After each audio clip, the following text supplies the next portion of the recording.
I would say the day that we've been waiting for, or maybe I say the judgment day for the soccer fraternity in Zambia. Some say we already failed to qualify, but some say we can make it, and the odds are up to the players because Valanda Tibola ni 90. Welcome to Off the Pitch Special, where we want to get an overview and analyze a game that will be played tonight against Tunisia. And I'm your host Amos, aka Amore, and welcome to Off the Pitch. I'm not alone on set. I'm joined by Uncle Rapson, and later on to be joined by Coach Nebat, who we are going to share the set with. Uncle Rapson, welcome to the show. Thank you very much, Amos, and very difficult day for us, and to be here this evening and discussing the realities of what is likely to happen at 21 hours. That's like 3 hours from now, and looking at where we are coming from and the hopes that most of us had lost, and looking at where we are now, where everybody else talks about how a calculator works for Zambian football. I think today is the best day to describe this particular event. And dear viewers who are joining us on set, on live this evening, we want to welcome you to the show, and we'll discuss nothing but the brilliant aspect of the lovely game of football which unites every Zambian as we look forward to the game at 21 hours. Before we do much into it, we saw one Quicksilver saying we've got nothing to lose, we are going to attack and attack and attack and attack. Is that the mindset that we have to go with? Well, great insight when you look at where we are coming from. He's been very cautious in the previous games that we've been playing, very cautious, and it's been leading us to situations where we end up probably trying to use 4 or 5 defenders in a game, where attacking becomes a big problem. But in this particular game, his pre-match interview was, we have nothing to lose as a country. The players, everybody else has been psyched in a way that they have to play an attacking football throughout the 90 minutes that we are facing Tunisia. And for me, brilliant idea, brilliant psyching of the players. And if that is what is going to happen this evening, really, Amos, I tell you that we are likely to cause upsets this evening. Very big upsets this evening, if you ask me. Because when you look at the trio, the front three, very lethal players. There's Ivan Skangwa. After a very long time, his performance on Saturday was fantastic. Perfect for an outfield player on the left-hand side of the pitch.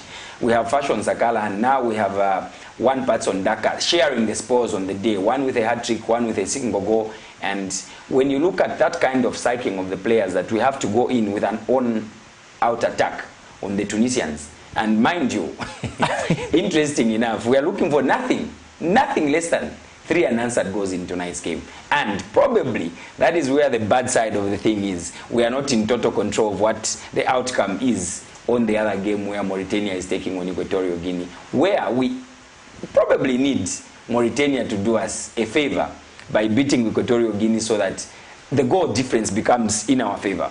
When you look at the Tunisians, Tunisia has a +8. They've got 8 goals and they've conceded 1. So it's 8-1.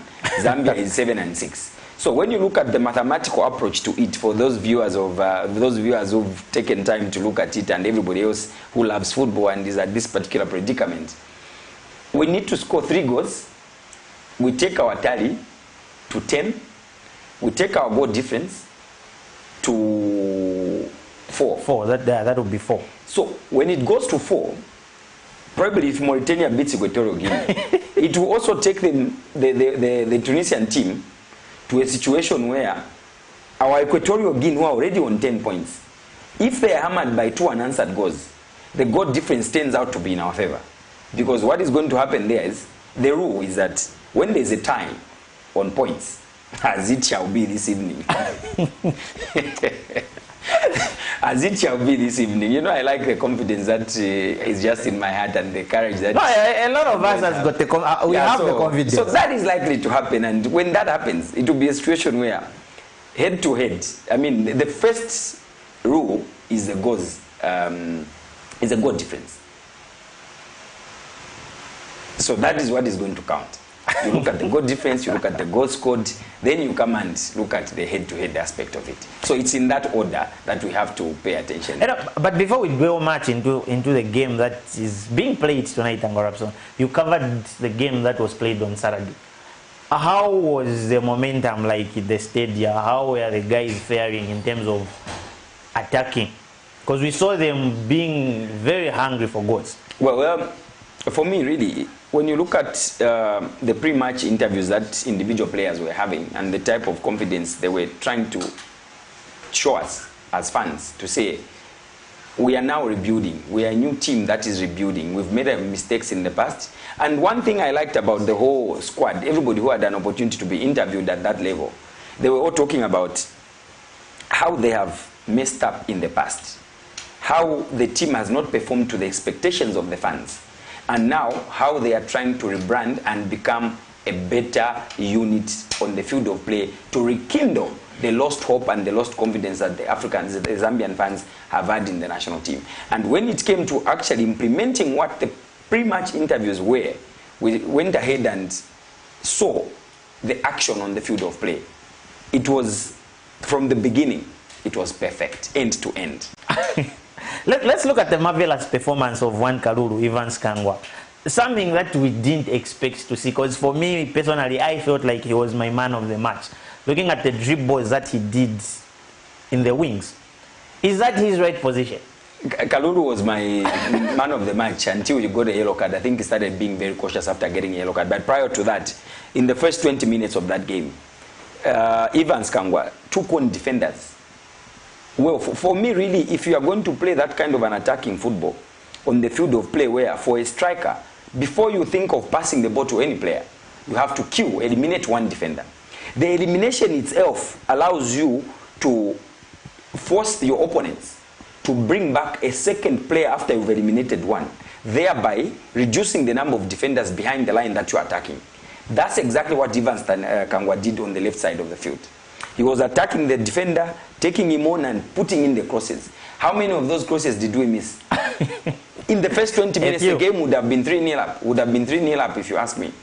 We had that chance and all those chances that he created on the left side of the pitch. We could have converted those and we could have buried the game in no time. This evening would have been probably talking about scoring just one unanswered goal to make things equal. But it has taken us to 4. Anyway, before, like Angorapson is explaining, he was in the stadium on Saturday to cover the lads as they managed to beat Mauritania by 4 goals to 0. And we just take a short, or maybe we just look at the highlights from that game that was played on a Saturday. We just have the highlights between the Zambia and Mauritania game, if we can just have those on our screens. Stadium in Lusaka. Kangwa once more. Chiluya, great ball in, and Zambia have the lead through Patson Daka, the Leicester City forward, back from suspension and back on the goal trail. Pensive, Gerard Boucher. His side have not shown up as an attacking force and they're being stretched by Zambia. Another chance for Daka, unselfishly for Sakala to make it 2-0. 2 goals in the space of 2 minutes for Zambia. The dangerous front two, both on the score sheet now, with Sakala of Rangers scoring for the 2nd consecutive international. Kangwa for Daka, lovely cushion ball for Kangwa. Is he brought down by the keeper? The referee looks to point to the penalty spot. Fashion Sakala sends the goalkeeper the wrong way and wears a big smile as he makes it Zambia 3, Mauritania 0. Musonda, it could be in here, and it's stuck away for the hat-trick by Fashion Sakala. A day he will never forget. A home hat-trick at National Hero Stadium. Obeyed. Camera for Thiam. Thiam to get the shot away, and Toaster and Sabata pops up with the save. Thanks to Fashion Sakala's first international hat-trick, Zambia have beaten Mauritania 4-0. Those are the highlights of the game that was played on Saturday, and it's courtesy of FIFA TV. And like I said earlier, we'll be joined on set by Coach Nebat, and he's in the studios right now with us. Coach Nebat, welcome to the show. Thank you very much. Angorapson, let's look at, I'll start with you, Angorapson. We managed to score 3 unanswered goals in the first half, but only managed to score 1 goal in the second half, where people had that morale to say we would have beaten them by 8 or 7. We saw how the previous game was, where England managed to score 10.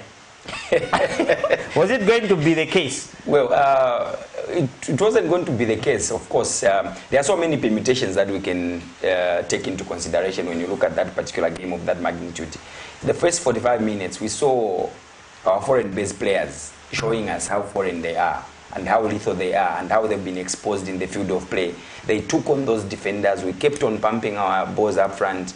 We played very, very good attacking football. Except I think I've one reservation in midfield, which I think needs to be looked at in tonight's game if we really have to do something very different tonight. Our midfielders, remember we had Emmanuel Banda and I think those two players, if you ask me, they are left-footed players. Left-footed players. You are not going to have a defending midfielder who is a left-footed player. And naturally, by the way, between those two, there's no one who is a natural defensive midfielder. They are all on the attacking side. But we took a risk and put both of them on the field of play. What happened was, if you saw how they were playing the ball, the only wing which was being used aggressively was the left side where Prosper Chiruya was and where Evans Kangwa was. What was happening, because every time any of those two midfielders turns, the ball always goes on the left. Remember, we were attacking from right to left. Of when you are seated from the western side. Those guys were on the eastern side. It was from left to right. But we were attacking from the southern goalposts. I mean, we were heading into the northern goalposts. So the two midfielders were always bending. They were slightly biased towards the left. But responding to your question where you are saying we could have done better in the first half, that is the first 20 minutes that I was discussing earlier before Coach Nebat arrived, where I said, in the first 20 minutes, we had 3 set pieces which went past the 9-yard box, where the chance of scoring, one of them actually fell on Fashion Sakala. I don't know how he did with his legs and how he skipped the ball and it just went off. We could have killed that game in the first 20 minutes, but luckily enough, we went at halftime, we were 3-0 up. The biggest difference in the second half was the major changes that took place. One, Evans Kangwa was treading on a thin line. He was on a yellow card. He couldn't have continued to be aggressive the way he was in the beginning before the game started. So there was that kind of reservation in how he needed to defend as well as attack. So he was taken off. We put our local boys there. How many times did our local boys have the ball? Sorry to say that, but I think they showed some inferior complex on the field of play, because we saw how the ball was flowing before the substitutions. When the substitutions came, of course, we saw Dixon Japa going in, we saw Muba going in, we saw Spencer Sautu going in, but that reduced the tempo in the second half, if you ask me. It gave us no space, no pace for us to continue attacking the Mauritanians. In the end, we ended up giving Mauritania a couple of confidence levels that they also started attacking us at some point. Question, but when the game was, I think it was close to an end, you gave me a call that day and you said, these people watch the show. Yes. You felt like, Coach, based on Zambia, she did what you could do. Yeah. I think I really appreciate the way the lineup came out, because we saw some good players who deserve to play in the national team. You know, national team is about prestige for every player who is doing well in the club. So the way we saw it is, for me, I really appreciated his choice for this game. And I do hope that he's going to make some improvements, but generally the team played well. And we had these chances in the first 20 minutes, as Uncle Robson has said. But when you look at the chances that we had in the first 20 minutes, if it was really a good team, Mauritania, we wouldn't have scored again. Because those chances that the Zambian team missed in the first 20 minutes, with another coach, he could have corrected on the Mauritanian side, meaning that now it was going to be difficult for Zambia to score. But they continued opening for us. And if you look at the way we played, even if we scored, yes, we scored 4-0. It is good. It has gone in our pockets. But did we really create the chances? Or did they make errors? Those are the differences that you should make. Because if you look at great teams, no matter how good you are in defense, they open up, they open you up, meaning that they are creating chances. But on average, Zambia, I think we still have got a lot of work to do. And we thank Fashion Sakala and Pastor Daka for their movements in France. But we still have got a lot of work to do so that we can be creating chances, so that we should be aware that no matter how good the defense is, we should be able to score. And for those who are just joining us, this is Off the Pitch special, where we are here to analyze a game that was played on Saturday and to take a look in terms of the game that's there today. And when I say the game that's there today is a game of chances are chances, 100. It's a 50-50 chance anyway.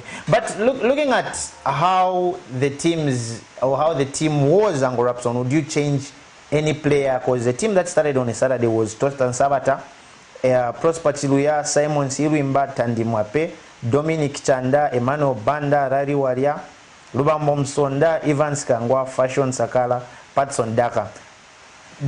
Would you make any change going into the Tunisia game?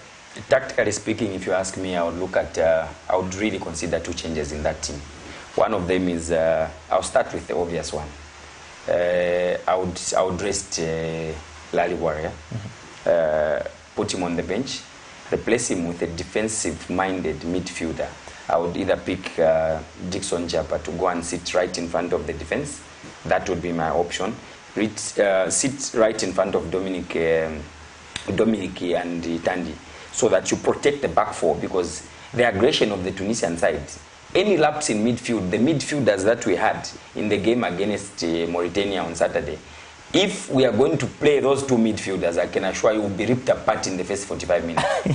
Those guys, we are giving those guys a lot of space in midfield, but luckily enough, they were as careless as we were in the very beginning of that game. They had opportunities, but the major change I would want is probably take off rest Larry Warrior, replace him with Dixon Japa. Right back, technicalities, I would like Coach Neba to come in, but I will tell you one thing before he even comes in. Biggest mistake I saw with Simon Sibimba is he's lacking game time. He was very rusty on the day. He's not been playing that often at Zesco United. He gets a call up at the national team, gets the opportunity to play. We saw him defend. He brought a bit of some experience in defense. But at the same time, how many times was he passing the ball to wrong players? How many times was he throwing tackles, which were aimless tackles? So for me, those kind of small lapses at the heart of the Tunisian team that is looking forward to 3 points and qualifying to the next stage, very dangerous. But again, at the same time, I'm very cautious with my statement that I would rest him, because the other substitute who's there, who can take up his place, is Benedict Chepeshi. If you look at his abilities, Benedict Chepeshi, we've seen him play a couple of games for the national team. He's at his own time, his own good times and bad times on the field of play. But between the two, really, in as much as Simon is rusty, his experience can save us against Tunisia. So I would keep him and probably just make one change on my own thing, Larry Warrior for Dixon Japa, so that we are just solid in defense. To our viewers who are watching us from home, you can also participate by calling us and give us your thoughts or your opinion in terms of the game. Do you feel like, or do you think Zambia will be able to beat Tunisia by 4 or 3+ goals and go to the playoffs? That's the qualification, and depending on Mauritania to beat Equatorial Guinea. And then, before I think we go into more concerning the game, let's just look at the highlights between the game that was played between Tunisia and Equatorial Guinea, so that maybe people would understand or maybe feel the stance at which we are. If we can just have the highlights of the Equatorial game. Opportunity for a 1-2, and it's been sorted out perfectly there. The ball comes across. Is there anybody on the end of it? There's the shot, but it's just been blocked. And the defender and Nestor Senra just coming to the rescue. Player goes down And Jaziri pulled up by Ivan Edu. Here's the effort going in. Oh, that was very close indeed. It whistled past the wall. Yes, it was Gannett finally. Look at that with the right foot. Owono and all of his players. It's lofted into the penalty area. Is anybody there? The header was, well, it was a clean header coming in from Dylan Braun, but he didn't steer it past the goalkeeper, Owono. Maria to Braun. There's the connection. Well, it's neatly done. There's a great opportunity. Sleety. Oh, he pulls it wide. Well, he was given that ball. He had no defenders behind him. He raced onto it. All he needs to do was try and beat the goalkeeper. His shot just dragged it across the goal mouth. There's a good chance. Ivan Edu, he's going to go all the way. Can he get his goal? Oh, my word. That was so close. He was sent through, but just look at the magical footwork he provides us with. The 25-year-old so close. Here's Sue picking the ball up, trying to get past his man. There's some tired legs. It's been threaded through. Well, watch out, Bikoro at the far post. At the far post is Ivan Edu. What's he going for? Can he get a shot in? Surely it's in the back of the net. They found the goal. Look at that. It's extraordinary. There it is. Gannett fires it in from close range. And Equatorial Guinea, well, they are just jumping with joy. This is a great moment for Equatorial Guinea. They've managed to beat Tunisia to move level with them going into match day 6. People are busy on social media to say if Serbia was able to beat Portugal and qualify to the World Cup, who is Tunisia, not to be beaten by Zambia. So like I said there, you can give us a call and give your opinion. Opinions, guys, are opinions. People don't force and people don't argue. Coach Nebat, looking at the game that we played against Mauritania here at home and us going into the Tunisia game, any technical changes you would feel like are needed? I would love that we do not have the right number 6 at the moment, but I would have loved if we could replace Emmanuel Banda, because I saw him in the first half. He could have played well, but in the second half he came in with the low tempo. He started chasing the strikers, so it is not good for a midfielder to start chasing the strikers. You are supposed to be there and you are supposed to do the right thing. You are supposed to contain the strikers from the opponents, and we didn't see that activity until the delay was done to replace him in the 80th minute, and again followed by the Zambian substitutions that were made, and everything like it went on the Mauritanian side, you know. Then the other one is I would urge let's just speak this call. All right. Hello. Hello. Good evening. Yeah, good evening. How are you? Well, okay, your name and where you are calling us from, sir? This is Joseph Kashunda, calling you all the way from Chilumi. Oh, okay. You can go ahead with your contribution, Mr. Joseph. Yes, I know a lot of people are calling this match as a dead rubber fixture for Zambia. But in football, the way I know football, impossible is nothing in football. Yeah. Anything is possible in football. Although our chances of qualifying, the percentage is a bit low, but the chances are there. Yeah. Yes. Looking at the way we played against Mauritania, we played very well. The lineup was good, but I've got 2 substitutions which I was given the chance to make a lineup. Which are? The changes which I can make in that game is on the captain and line warrior. They did come to the party. Okay. Look at this Argentina player, Kings Kangwa. He plays very well. So going into this fixture, I think from the highlights which I saw, which you brought just now, I saw that the Tunisians were tasty. So automatically, I think going to this game, we need to play this game with our handbrake on.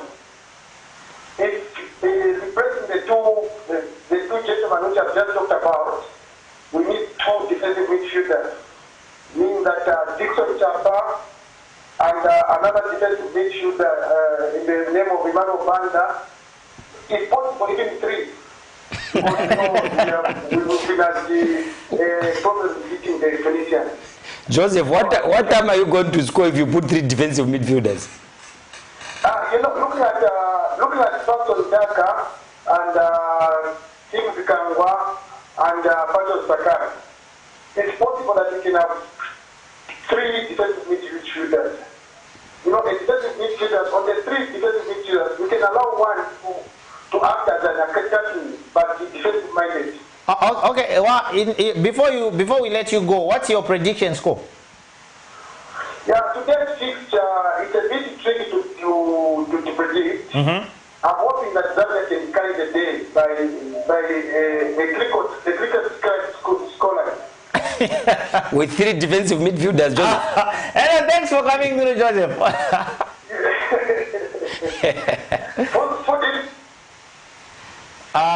I think I'll throw that to Coach Nebat. Coach Nebat, we are going into this game wanting to score 3 plus unanswered goals. Would you go with 3 or 2 defensive midfielders? I wouldn't go with that because we want to score. So the best way is to give it the same arrangement that the coach gave it, except we need to tell the players to go forward. Understand? We need to tell the players to be, from just the first minute, they should be attacking and attacking and attacking. Yes, we can concede some goals, but we need to still score more goals. So the issue of putting 2 defensive midfielders and to say that we should defend, then that means we are like playing as if we are the winners of the group. You can only play like that when you know that you have already qualified and you want to contain what you have already harvested. But in this case, we don't have anything. In fact, going there just to get ourselves killed in the game is the best way because we are still the 3rd in the group. You understand? So if we drew, it is still our disadvantage. But if we won, that's good. That's good for us and if you won by big margin, that is very good for us because you never know what will happen between now and the World Cup tournament. There might be 1 or 2 teams that can pull out and maybe you can be taken as it. Yes. That would be the first time in history. Yes, you never know what actually, as we are still there, Coach Nebat, there's even that situation where our game against Victoria is an appeal there. Yes. So there's also a mathematical chance of being given a boardroom decision to replay that game. Yeah, we might be given the boardroom decision to play that game, but it has never happened unless maybe it's rare to have that. If the referee committed very minor offenses, I think the referee would just pay the penalty. But I remember it happened. South Africa had a replay. Remember? Yes, South Africa had a replay, but those were really huge mistakes that you could see even from the referee, and he ended up the referee being expelled from the game. And as we look at, because there are more critical games that are being played today apart from our game, which is the Zambia and Tunisia game. We've also got the Ivory Coast versus Cameroon game, which will dwell maybe a bit into that. But first, let's pick this call. Hello, good evening. Yes, good evening. Your name and where you are calling us from, sir? My name is Mulwa, calling from Wakari. Oh, okay. You can go ahead, Mr. Mulwa, with your contribution. Yes, I would like to contribute on the game today. Yes, I would like to contribute to the other man in the classes about very well. Okay. So if you just invite very well, it was the game is always stable. The moment they remove the midfield becomes good. Even the previous game that we played against the Guinea, the moment they remove the midfield, they change. And when you are more defensive midfielders because it was nothing to do but to attack and attack. And whenever we see that we love it, we substitute and to another one so that we score at 45. Similarly, putting defensive and defensive, then naturally let's play for the sake of beating the team. I would agree with you, but we want to win, you have to go with that because while they are in control people, we control too, they are responsible, but they control now for what they are not never actually with the book. They pass nicely and move nicely. And if we go with the same thing without changing, we can make it. And the focus, the game where whoever is playing their life is playing. Thank you. Okay, thank you very much. And perhaps on that caller is disagreeing with you in terms of Warrior. Well, his analysis is correct. He has a right to an opinion. He's seeing different characteristics in Larry Warrior's style of play and how he contributes to the team. But I think when you look at that substitution where he got off and we threw in Dixon and Spencer and Klings, we could see that of the three substitutions that we made, of course the fourth one was Kelvin Kampamba.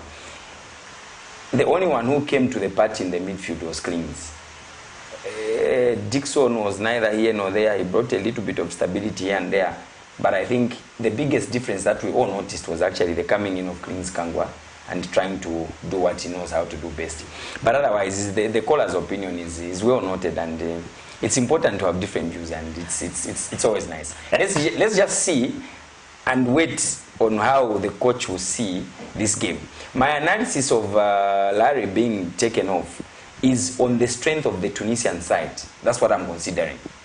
If we are going to use those two defensive midfielders, two attacking midfielders in Larry and Emmanuel in those particular positions, and those Tunisians are looking forward to nothing but a simple win or a draw gives them the advantage. So we really need to be very careful there. As we get our calculators and look at the the goals that we're supposed to score, maybe we can just have a display of our table and see how the goal difference is and the points are, and so that people can understand in terms of the calculations that we mean. If we can just have, that's our group, Angorapson. We're in Group B. We've got Tunisia topping the table with 10 points, and we've got Equatorial Guinea with who comes in second with also 10 points, and there is Zambia on third with 7 points, and Mauritania with a point. And Tunisia is hosting Zambia, and Mauritania is hosting Equatorial Guinea, and our hope is Mauritania beats Equatorial Guinea and we beat Tunisia. Looking at the table, how are the chances in terms of calculations so that people can understand?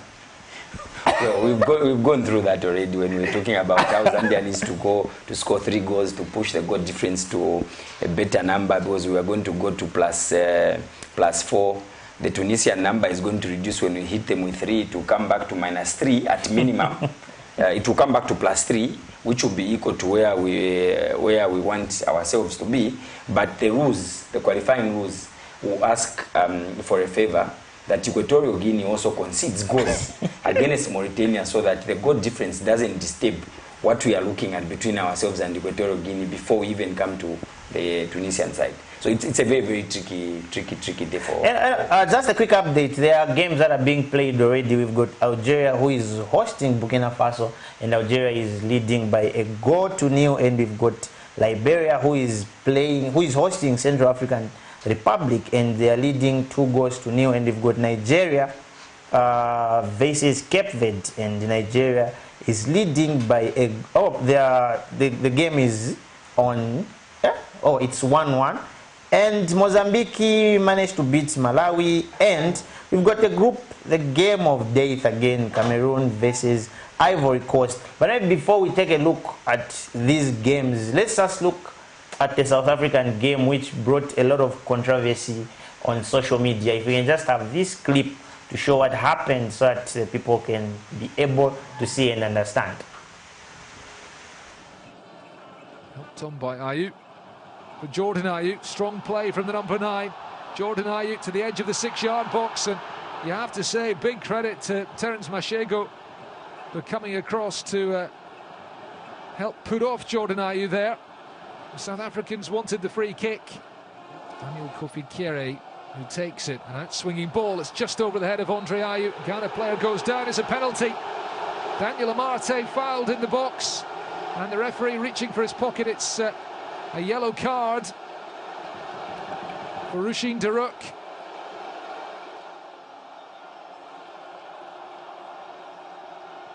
Ayew scores. Coolly slotted home by the skipper. Ghana take the lead. And what a precious lead it is, because if it stays this way, then Ghana will top the group. Coach Nebert, I know most coaches would train their strikers to do exactly what he did. But according to you, is that a penalty? No, that's not a penalty. And that referee, I think he must be removed from the game. I think, to me, if I was just to be given an opinion by FIFA, that referee must be disciplined if that's the first offense. But if there's another offense that some country reported, or maybe a club reported at CAF level, then that referee must be out of the game because that player just failed. Corruption. Before the video could end, let's pick this coffin. Hello?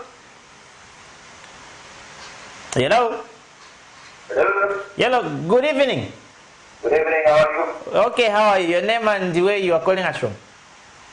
This is Alfred calling from Tama. Oh, okay, you can go ahead with your contribution, Mr. Alfred. Okay, thank you. Good evening, Patrick. Good evening, how are you? Patrick. Yeah, I just wanted to bring to the attention of the two countries there. This game, in as much as we are excited that we are coming from F1 game, but the biggest threat that Tunisia have against Zambia is actually Equatorial Guinea, because they know that if Equatorial Guinea beats Mauritania, then I think it will be done and dusted for Tunisia. So for them, I think a 1-0 win will do for them, but their attention will focus on the Equatorial and Mauritania. Yeah. Thank you. Oh, thank you very much. And I think that was Coach Nebert's opinion in terms of the officiator of that game giving a penalty. But as we wind up, or maybe as we try to look at the Cameroon versus Ivory Coast, which is another big game for today, the past 3 games that we've played against Tunisia, the first one, which was played on the 13th of January, that was in 2010, it ended in a 1-1 draw. And the second game, we were beaten by 2-1. Plus the last game that we had, we were beaten by 2-0.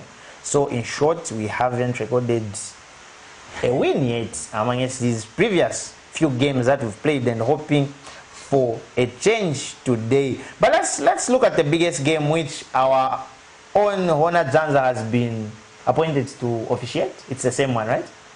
Not one. Oh, no, sorry, Janice Kazuya, sorry. Janice Kazuya has been told to officiate this game. And we have the table. If we can just have the table of the group where Cameroon and Ivory Coast are, if we look at the points in terms of difference, once Cameroon beats Ivory Coast, they will be through with 15 points. That's a very, very difficult game, if you ask me. Very, very difficult game. And Cameroon is at home and Ivory Coast is away. And I think from the previous meetings that they've had, you will realize and notice that Ivory Coast has probably won more games than Cameroon has. And Cameroon being a country that is hosting this game at home, and they absolutely need nothing but a win. A draw is not enough for them, but the odds are against them. And even in the recent past, when you look at the last 5 games, of course, if you look at the last 5 games, they'll go back to many years back because of the number of times they play. But when you look at the current form, I think against all odds, Ivory Coast stands a very, very big chance of going through. But a game being played away from home, Cameroon is at home, very, very difficult game for Ivory Coast as well, if you ask me. It will be an interesting fixture that requires a lot of discipline from the centre man in the middle of the pack. And I am glad that amongst all the referees that have been given this task is one Janis Kazwe. He's got perfect experience on the African continent, perfect experience on the European continent, perfect experience probably even at World Cup level. He's been a referee that has been trusted by FIFA to handle a couple of important matches, and this particular match, he should probably be very exceptional, unlike that referee which we saw giving that penalty in a game where South Africa was leading the... I'll take you back a bit before we come back to the game. That game, South Africa was leading the log table. Ghana was at home. It was the last game of the group. A game of that magnitude where there's a 2 points difference between the first and the second. Such kind of... Don't make such mistakes. A small body contact. Of course, I am not sure whether there was even contact or the guy just went diving on the ground. I think the referee did a very, very bad job.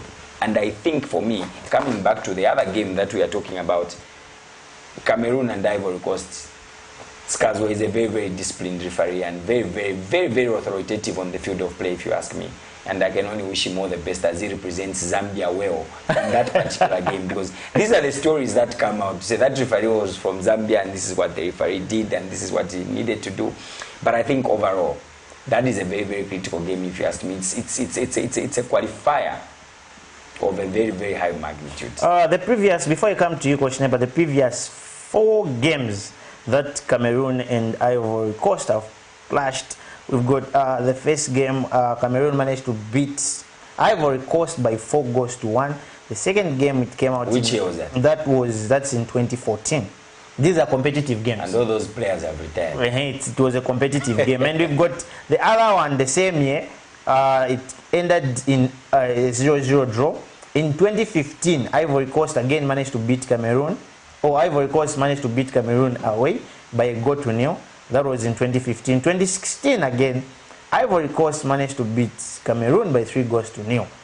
Coming to the last game that they played, Ivory Coast managed to beat Cameroon by 2-1. That was 2 months ago. Yes, the same qualifying games. Yes. Coach Nebat, this is a different game. It's not Zambia who is hoping for calculators, but this is a decisive game with a separation of a point. If you were to make the best 10 to say, this is a team I'm hoping for, which formation would you go for? On the Cameroonian side or... Both teams. There's the home side. There's the home side, then the away side. To and today, it has to win. Yeah, I think in this game, to me, everyone has got the chances of winning. Because if you look at them, they have got good striking force. The good striking force that I can show you here is, look at the examples that we have. The examples that we have here is the goal differences. If you look at the goal difference, there's +8 and +8. You know, that means they have got good strikers. These are the teams that create chances. So I do believe that if I was to look at the method or the formation that they should be able to use, it's 4-2-3-1. Because all the top 3 attackers, they support one. So meaning that the other one, the top man, who is supposed to be there, number 9, is supposed to be receiving the balls from all the 3 supporting strikers. And which is very good, because that means your opponents, suppose you score 1, your opponents will not come. Because what happens with the opponents is that the moment you stop attacking, they also start coming. They also start coming into your area. So that means these teams, they should be goals, but they should also have very strong defensive midfield, so that the ball shouldn't pass on the center. It should just be on the other side if you are going to dominate. This is a game where you score 1 goal and you keep it until the end of the game. And you have got good striking force, and everything should be equal power. You have got good defenders there that are not supposed to make errors.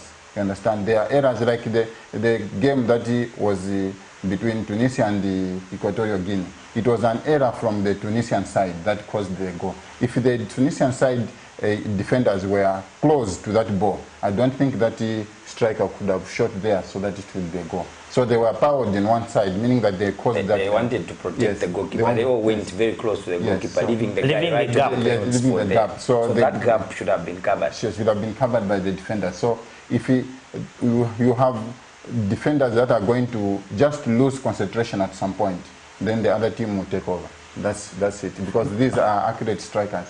Who is under pressure going into this game? There is Ivory Coast, who is leading the table with 13 points, and there is Cameroon, who is second with 12 points. But there is the Ivory Coast, which is playing away from home.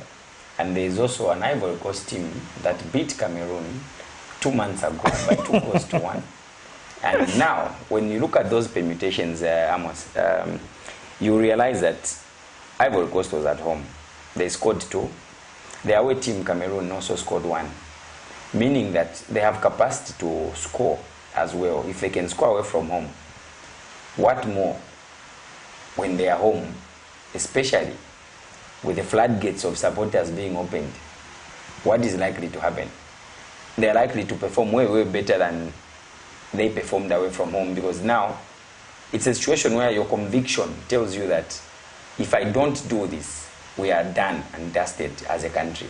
It will be an interesting fixture if you ask me. Very, very interesting. Who are you giving your... who are you poaching your money to? Well, the permutations are very clear, and I think for me, I would go for Ivory Coast. They will not drop more than 2 points. They can only drop a point. By that I mean the worst result for them is simply a draw. I don't think they can be beaten by Cameroon, because Cameroon is going to be playing at home. The kind of pressure that you have when you're at home, and the number of minutes that you have to do everything within 90 minutes with the pressure that you have. If Ivory Coast can just go and play possession football and deny the Cameroonians the ball, they will be more under pressure and the players will be more frustrated. And I think that is where Giannis Kazwe will come in with his cards. He likes issuing the cards to frustrated players. Let's look at another interesting fixture, another interesting group. We've got Nigeria, Cape Verde, Liberia, and Central African Republic. But the decisive games, or the decisive game, is the one that's being played. The games are being played now, but the one which is decisive is the Nigeria versus Cape Verde. What is the current scoreline? The current scoreline is still 1-1. Okay, and as it stands right now, Nigeria still leads the group. So meaning Cape Verde needs a win. Cape Verde, they need an outright win in that game, but playing against the striking for Sozo Zihime and Nacho, I think it's a dead rubber for them. They really need to get a very, very huge surprise, because remember, Nigeria is at home, and at home they are looking for nothing but a minimum of 1 point for them to go to the next stage, which puts them in a very, very big advantage getting into the game. They have big name players in that particular game. We all know what Nacho does at Leicester City. We all know what Osimhen does in Italy, and to play against Cape Verde is a rising footballing nation, if you ask me.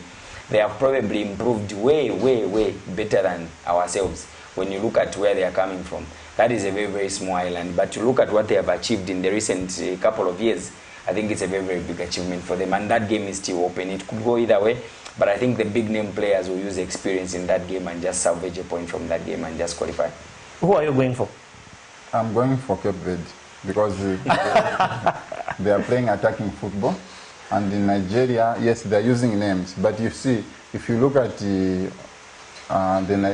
Nigerian strikers, where they are coming from the leagues, they are supported by other big players. But when they come home, they lack that support. So that's why you find that at home, Nigeria hasn't had a lot of goals. So you need to balance the kind of play their players are playing in the big leagues and the kind of play their strikers are going to play at home. So I believe that Cape Verde, because why am I talking about Cape Verde?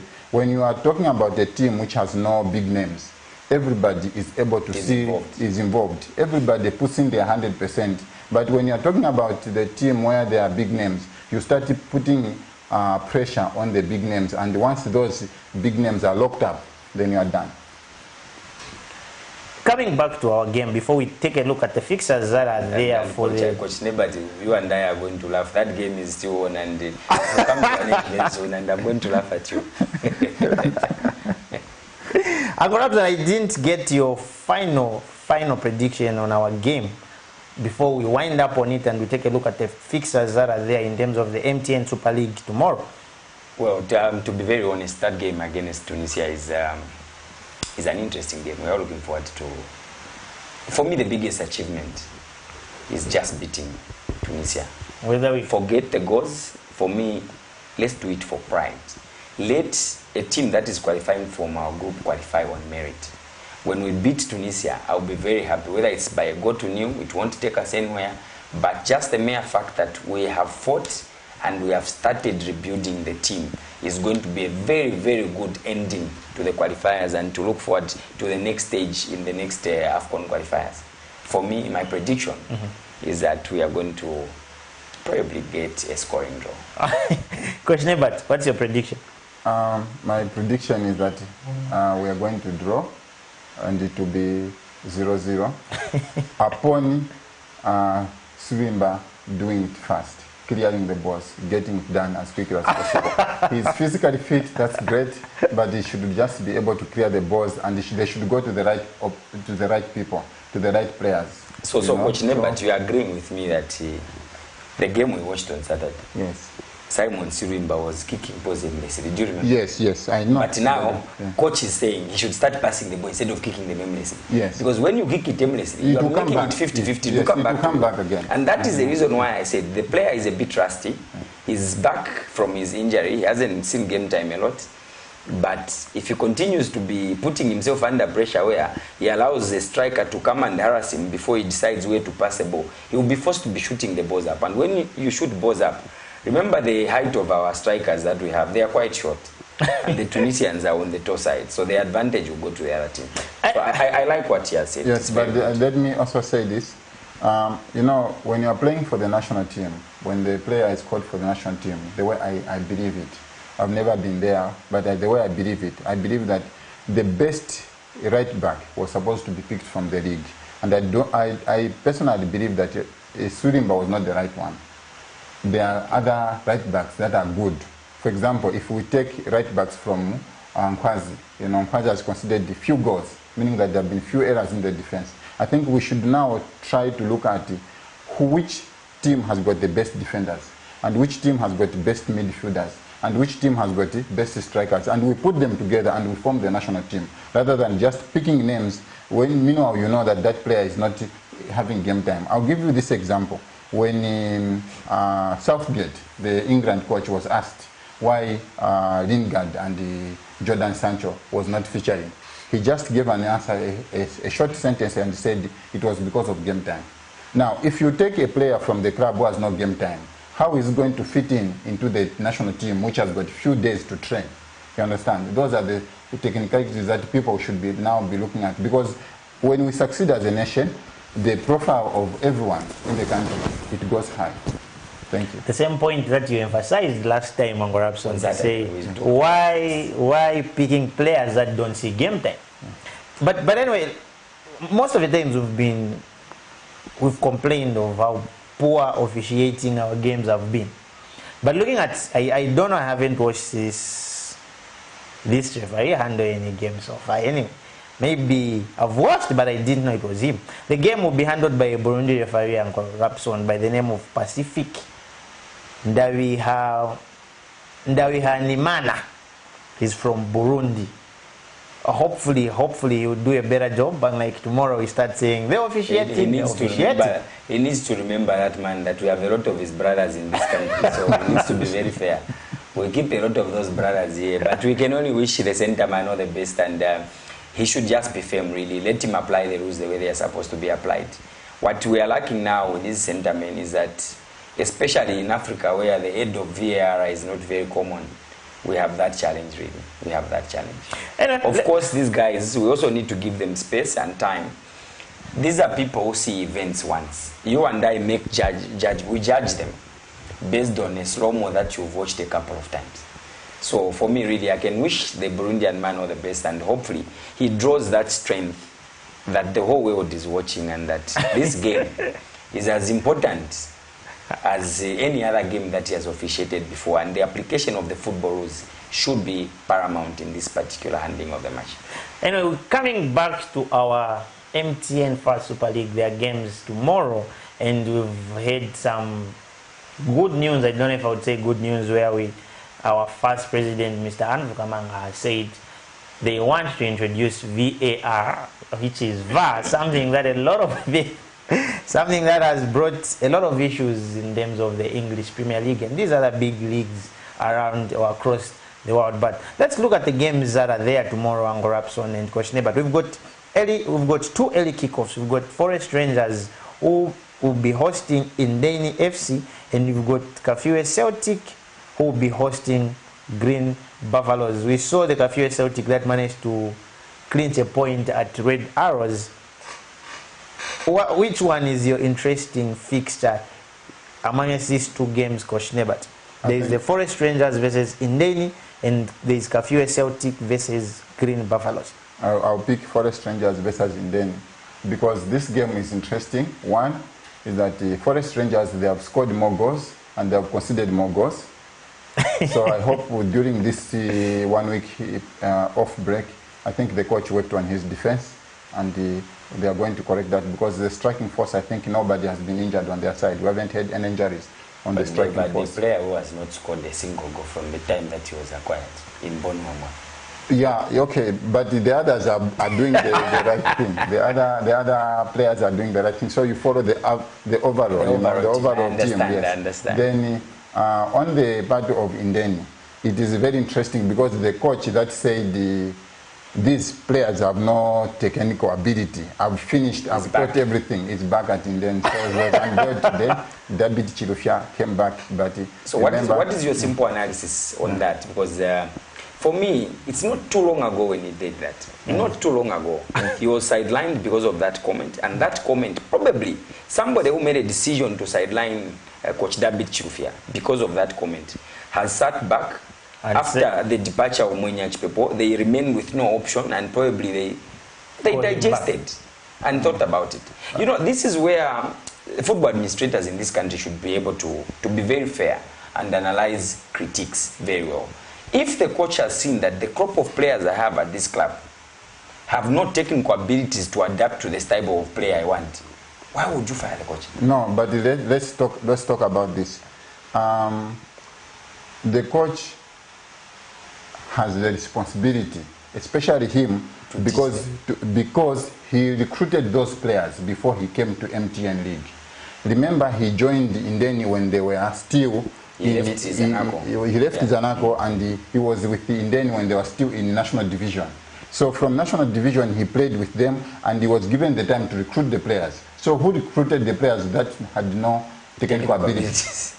That's the question. Okay, the question there again, I would ask you the same question. Let me ask you. So I'll give you my example. I went to MC Galaxy. I found this team. They had played 21 games. They had won 3 games, and they had another disputed game against Matero United, which was abandoned. So instead of us complaining or worrying about, oh, these players are not good, or these players can't do anything, you just have to change the training methods. You know, because every player can learn anything. In fact, every human being is capable of learning, as long as you give him the right materials. You know, it's just the right environment and right materials. So, is he telling us that the environment that he created was not good for the player to learn? After he recruited them. Yes, after he recruited them. So those okay, to wind up on Coach David, he's back at Indeni, and all of us who've been following football will be very happy to see him manage the squad tomorrow as he takes on. In fact, it's a local derby for them. It's a dollar derby. There's a Forest and Indeni. They all mingle in the same area, and it would be nice to see how the players respond in that particular fixture. Let's look at this one. A quick one on corruption. Green Buffaloes playing against Kafue Celtic, which is Green Buffaloes at number 1 with 22 points, and Kafue Celtic is at number 5 with 14 points. Surprise package. Kafue Celtic, and the young lads are playing fantastic football, if you ask me. I've watched and I love the way you cover each game that Kafue Celtic is playing. I've watched those boys this season 3 times, and in every of those games I've watched them play football. Perfect team. They just lack the experience of the finishing touches when it comes to the finishing. And like we said on Saturday, before they went and faced Red Arrows on Sunday, remember me and Augustine had that conversation where we had some friction on that game, and I said those boys are not going to leave Nkoloma Stadium without a point. And they came out with 1 point. They really mean business, if you ask me. And that is one team that is going to bring problems to Green Buffaloes. Green Buffaloes has been very consistent, yes, extremely consistent, but all roads leads to Edwin Imboila Stadium for the double header. For the fans that want to go and enjoy football, it's tomorrow, 13 hours. Green Buffaloes, Kafue Celtic, 15 hours Nkwazi versus Zanaco. Yeah. Zanaco is also coming from some patch which is neither here nor there. When you look at their position on the log at the moment, that's not the desire of the club to be. They shouldn't be at that level of football at this point in time. They should be doing better. Of course, they had double assignments on the African continent as well as in the local league. So probably they had that kind of imbalance in the squad, which has put them in the position where they are. But it will be interesting to see. Like I said on Saturday, and I'm going to say it in the presence of Coach Nebat, one team that we need to watch is Nkwazi Football Club. They are quiet. they just deliver results on the pitch. Look at the position where they are. Look at the number of goals. Probably they have the meanest defense. We need to check those facts. I'll come back with the facts over the weekend. they don't concede as many goals as possible. Of course, their scoring also is neither here nor there. They win goals by one goal to nil. The game ends 2-1, just like that. But generally, that is a squad that has one of the best goalkeepers, who was Charles Muntanga, who was with the national team for a very long time.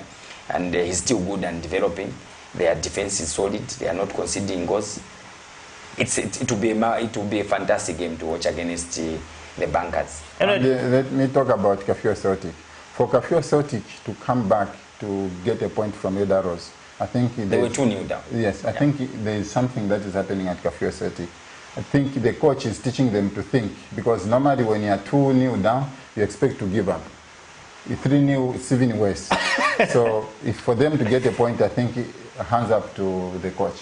In terms of the coach who improves the team. It's the technical abilities, and the lads are able to adjust quickly to the new methods. The coach is doing the right thing there. For now, he has done it, and I think they are on the right number, and they are just a new entrance into the league. You can look at the log. They are doing well. Even that game they lost against Nkana, my heart was here where I was watching the game. And then you argue with Augustine over Nkana. You say, how are you bringing Nkana? The boys were playing soccer. No, I said the game Kafue Celtic played Nkana. And due to time, I'll just give a quick one in terms of the games that will be played at 15. We've got Beautycon against Tambishi FC, and we've got Green Eagles versus Kansanshi Dynamos, and we've got Lusaka Dynamos versus Red Arrows, Nkwazi versus Zanaco, Power Dynamos playing to hosting Kawe Warriors. But due to time, Ango Rapson won't go much into these remaining games, but those are the fixtures that are there. Like Ango Rapson, I said, if you want to be entertained tomorrow, all roads lead to there are those who are the Edwin Imboela Stadium, where we have a double header. The first game, Kafue Celtic versus Green Buffaloes, and the curtain is, that was the curtain is. And the last game, that would be Nkwazi hosting Zanaco FC. As we wind up, Coach Nebat, what are your final remarks or your final words to the Zambian fans that are waiting for the bigger game tonight? Yeah, Zambian fans, let's watch the game. Let's support our team. That's the only team that we have. Yes, we are disappointed that they have started scoring at the end of the tournament, the end of the qualifiers. But let's hold on to this. I just hope that the coach can be given enough time. Me, I'm in support of giving a coach a lot of time. But I'm not in support of coaches holding two positions, because all the two positions have got bigger responsibilities. So I think they should give him enough time at the national team and give him everything that he needs at the national team, and let him build the team that is going to help us, maybe help Patson Daka and these other Mwepos to play at the AFCON before they retire. Ango Rapson, what's next for based on Chambeshi and the national team after today's game? Well, for me, I think they need to close the game. They need to close the qualifiers on a very, very positive note, a very, very high note, if you ask me. And it will be very respectable for the country to end the qualifiers at a very, very high note. And it will be a very big lesson to the technical bench to know how to start games and end games.